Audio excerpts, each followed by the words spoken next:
I'm Manuel Hernandez and welcome to Norwich City Central. Hello everybody, Lewis, Norwich City Central. I hope you're all doing well. Luton Town 3, Norwich City 1. Luton haven't won at home in about 5 or 6 games. Luton also coming off the back of a 4-0 loss to Cardiff. And Norwich City losing 3-1, and Luton completely deserved the win. Norwich City's brilliant 10-game unbeaten run comes to an end. It seems like ages ago since Norwich City last lost a game. Their last loss came 1-0 at home to Derby when Wayne Rooney scored that free kick. We've been on a remarkable run since, and I think we're still top of the table, or certainly first or second. So yeah, Norwich City lose, their unbeaten run comes to an end in what was a really disappointing game. Norwich City were really poor in this game, which was disappointing. But look, the sun will still rise tomorrow. I think the injury crisis is causing a lot of problems for Norwich, but it's only one game we've lost, so no need to panic just yet. Although this performance against Luton was pretty poor, and that's being quite nice. But I'd love to hear your thoughts down below in the comment section. And was Daniel Farke ignorant?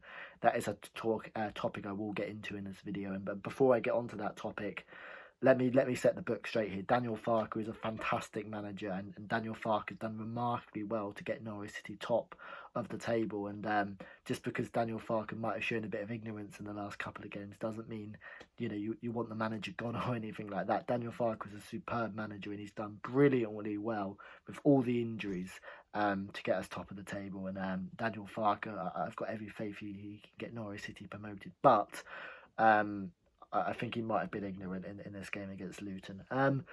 But yeah, it was a really disappointing loss. But hopefully when you get Tim Krul back, Timu Pukki back, Todd Cantwell back, Kieran Dowell back, we'll look a far better outfit. And let's not forget, we're playing without a striker. We've only got one fullback available. We've got such a small, thin squad, and everyone looks absolutely fatigued and knackered. So I think a loss was coming, but of course the manner in which we lost the game was really disappointing, and the fact Daniel Farke didn't bring on any youngsters, in my opinion, was ignorant. But let's get on to the start of the game. Let's talk about the game, and it didn't start very well for Norwich, conceding in the 15th minute. McGovern playing out from the back, it was poor from him, and then Luton cut inside on the right. It's actually a brilliant goal from Luton, you can't really argue. It's a fantastic goal, cutting in from the cutting in, beating Max Aarons, and then a beautiful shot inside the area to put Luton 1-0 up. And it was great to see fans inside the stadium. 1,000 Luton fans attended the game. Of course, on Saturday there's going to be 2,000 fans at Carrow Road, which is going to be absolutely great to have some noise and hopefully some feel-good factor for so many people.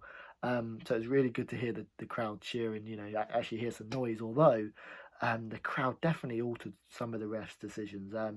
The referee in this game was absolutely terrible, and he even gave some decisions to Norwich which shouldn't have been. But the ref in this game was absolutely terrible and was definitely affected by a lot of the crowd noise, which just shows how poor and how easily swayed some of these refs can be.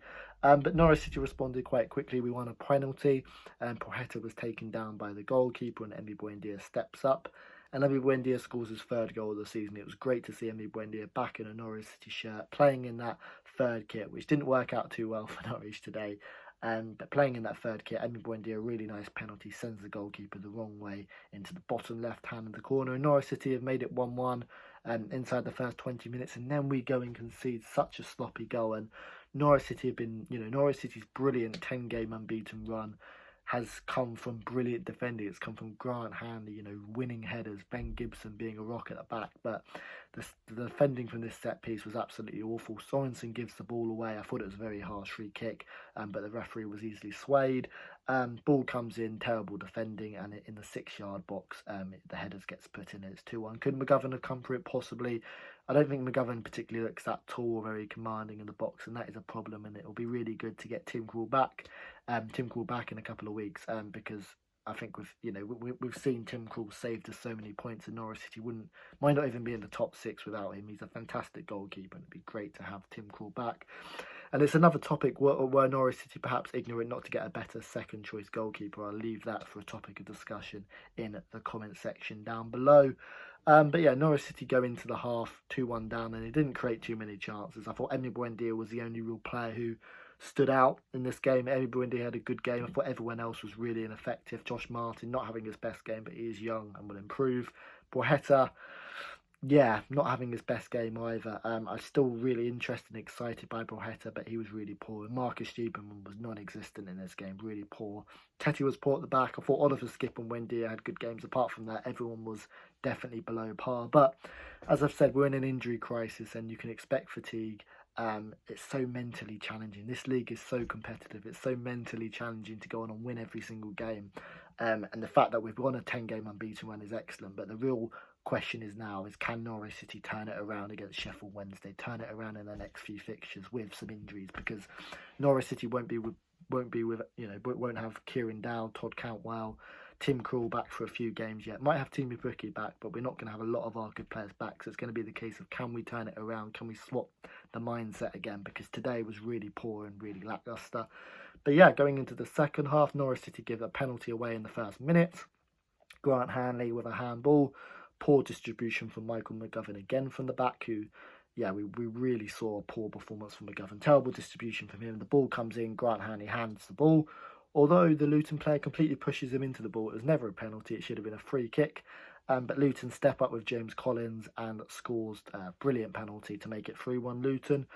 And although Norwich City can feel really hard done by that penalty, Luton should have had a penalty. Max Aarons handled the ball, but the Luton referee didn't give it. So, yeah, although the referee was poor, let's be honest, Luton completely deserved to win this game. Luton were fantastic, and Luton were coming off the back of a 4-0 loss, but they defended superbly.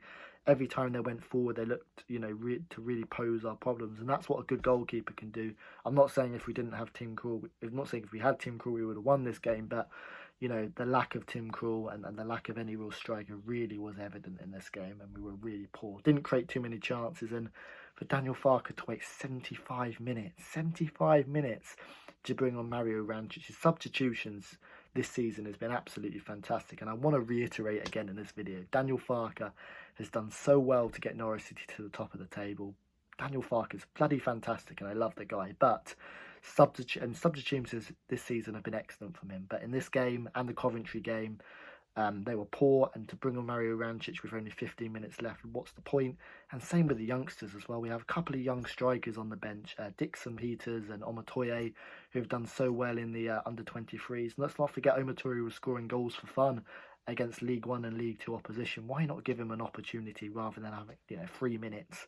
It's really poor and really ignorant from Daniel Farke, particularly when you consider he's a manager who loves to give the youngsters a chance. But yeah, Norwich City didn't create many chances at all, and I can see why so many Norwich City fans would be pissed off after that performance, because we're coming up against a Luton side who aren't in the best of form, and Luton smashed us all over the pitch. They deserve to win the game.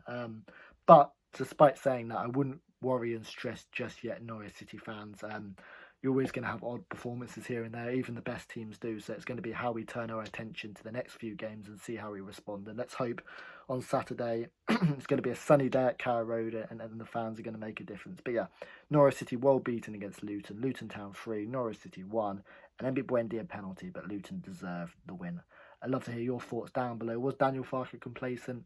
And where do Norwich City go from here? Thanks for watching. Subscribe to Norwich City Central, and I'll see you later.